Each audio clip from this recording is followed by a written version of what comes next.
قصه این که اینجا حسینیه، اینجا حسینیه و این مسجده، درسته؟ این که حسینیه، من این که میخوام وارد این مسجد بشم، اول باید گام بذارم تو حسینیه. حسینیه خونه کیه؟ خونه امام حسینه، خونه اهل بیته. مسجد خونه کیه؟ خونه خداه. یعنی راه رسیدن به خدا گذر از خونه اهل بیته. اینو کسی کمتر گفته. حساب شده هدن. بله من همینو میگم، بله رو فکر ساختن. اخیراً نه، سالهای اخیر نه. نت حسینیه تپو سازان میبینید؟ نوشته قاجار. حالا شاید قبلش هم بوده، شاید تو دوره قاجار به حضورتون عرض شود که بازسازی شده. بله. قاجاریه، ببینید احمد شاه قاجار حدود از سال 1304 و اینا که دیگه میره. تا حدود 95 سال پیش اولیش هم کی بوده؟ آقا محمد خان قاجار بوده.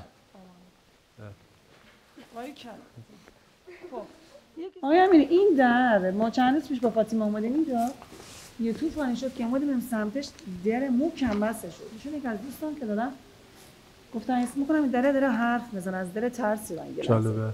می‌خواستم ببینم این چجوریه، من چند سال پیش از درای اولیه مسجد جامع هست. بله. این در اون در اصلی مسجد جامع اینا همون خدمت‌های خیلی بالا داره. یعنی این ولی درست با ساخت مسجد بوده دیگه، درسته؟ بله. حالا وقتی که این قسمت‌های مسجد رو ببینید تو یک دوره مسجد ساخته نشده. درسته. از دوره سلجوقی که مسجد ساخته شده تا قاجار و حتی دوران معاصر مرتب توی مسجد داشته ساخت و ساز شده و مسجد توسعه پیدا کرده. و اهمیت این توسعه هم اینه که مثلا نگاه کنید الان دوره ای شده که وقتی یکی مدرسه 50 سال پیش ساختن و میخوام مدرسه رو توسعه بدن، لودر میارن کل اون ساختمون قدیمی رو خراب میکنن و میگن ما میخوایم که مدرسه بزرگتری بسازیم. یا مثلا حتی این تفکراته که حسینیه قدیمی که کلا حسینیه رو لودر بزنن زیرش که ما میخوایم حسینیه رو بزرگش کنیم. درسته؟ و در توسعه مسجد جامع یزد از اون 1000 سال پیش که شروع به ساختش کردن تا همین دوره معاصر، سلام تا همین دوره معاصر هر توسعه‌ای که مسجد پیدا کرده هماهنگ و مطابق با ساخت‌های قبلی بوده. نمیدن خراب کنه. باریکلا. گفتن آقا سیدرک ندین ایوان رو ساخته، دوره بعدش یه نفر دیگه اومده کنارش یکی شب سمت چپش یکی شبستان ساخته و هماهنگ و کاملا مطابق، یعنی هماهنگه با معماری قبلی خودش. و این که میگید که مثلا مسجد که توسعه پیدا کرده اون موقعی که این قسمت ها ساخته شده، این درم قاعدتا همون موقع ساخته شده. یه سال آقای امیری چرا انقدر دستگیراشون بالاه؟ به نظر شخصی ما میگم من، خب برای اینکه تناسب رو رعایت کنن، برای اینکه تناسب رعایت بشه، بالاخره خود درم خب مرتفعه، نمیشه خب مثلا اینو مثلا اینجا بذارن، اون تناسب رعایت نمیشه. یه چیز جالب دیگه بهتون بگم بابت درای مسجد جامعی است. تو هم کتابای تاریخی که گفتمتون، تاریخ یزد جعفری و بعد از اون وقتی که در مورد مسجد صحبت میکنن میگه که به 7 در بر مسجد ساخت. این 7 هم براش مهم بوده که گفته. مثلا شما میبینید 1.5 صفحه بابت مسجد جامع یزد بنویسه، 2 صفحه بنویسه، یکی از چیزاش این باشه که 7 در گذاشت براش. این عدد مهمی. حالا چرا 7؟ این عدد 7 عدد نمادینه. ببینید مثلا 7 آسمان داریم، 7 بار طواف دور خونه خدا داریم، 7 بار سعی صفا و مروه داریم. دیگه چی؟ 7 رنگین کمان، حتی خود رنگین کمان، یعنی تو طبیعت ما میبینیم که رنگین کمان 7 رنگ داره، یعنی نور وقتی تجزیه میشه 7 رنگ. این 7 رنگ وقتی که با هم ترکیب بشه میشه نور. تو من زیاد شنیدم که این 7 جدی میگم. مثلا قصه دراوزی که درانه واسه 7 بود. باریکلا. چیشی بگه؟ که قصه این نمکی 7 در بود. 6 تا دراوز در 7 تا. باریکلا. ببینید این 7 مهمه، مخصوصا این قصه فولکلوری که شما میگید. آره اون خیلی قدیمیه. ببینید وقت یا مثلا ما 7 روز هفته داریم، یه کسی از دنیا میره مراسم عزاداری میگیرن میرسه به 7م و بعد از 7م دیگه تموم میشه.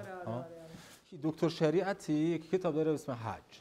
وقتی که میرسه به 7 بار طواف دوره خانه خدا میگه که این 7 6 به اضافه 1 نیست.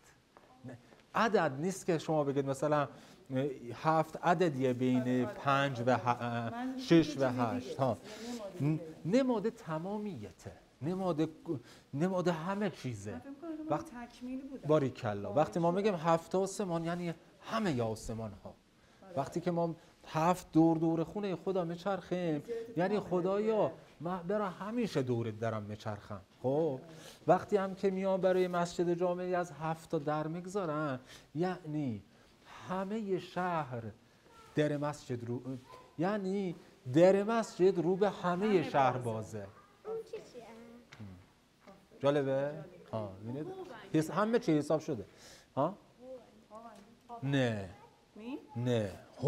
هاون مثلا شما خودتون مثلا تو وسط کوچه هاون باشه برای چی؟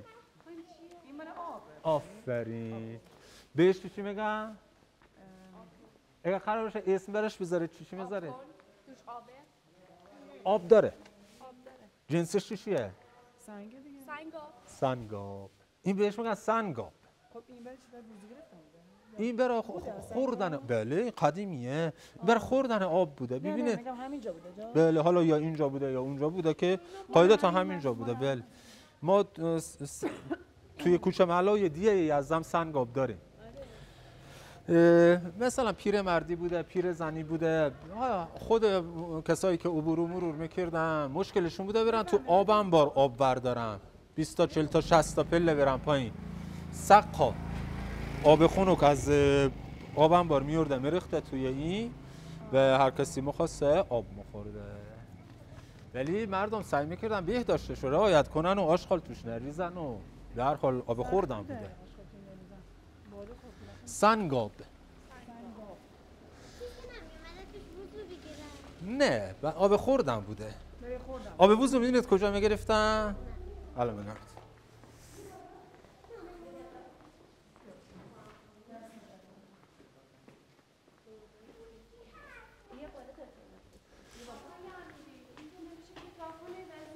بله. نه حاجی آقای وزیری وقتی که خواستن کتابخونه رو ایجاد بکنن اول تعداد محدودی کتاب داشتن. خب اول میان اینجا کتابخونه رو راه مندازن. یعنی کتابخانه وزیری از سال 1334 اول کتاباشون رو اینا میارن اینجا. بعد که ما کتاباشون زیاد میشه مردم میخوان بیان مطالعه بکنن میرن اون قسمت و اونجا. نه کتابخونه دیگه الان نیست، فقط این کتیبش مونده. اینجا هم محل دفن یه سری افراده. ببینید کسایی که مثلا بچه‌هاشون نوه‌هاشون میخوان میان سر خاطرشون داره باز میکنن. بله نه گاهی وقتا الان هم ببینید خدمه مسجد میان کلیدشو میذارن با میکنن. اینا معمولا کسایی هستن که علمای دینی هستن که امام جماعت‌های مسجد بودن.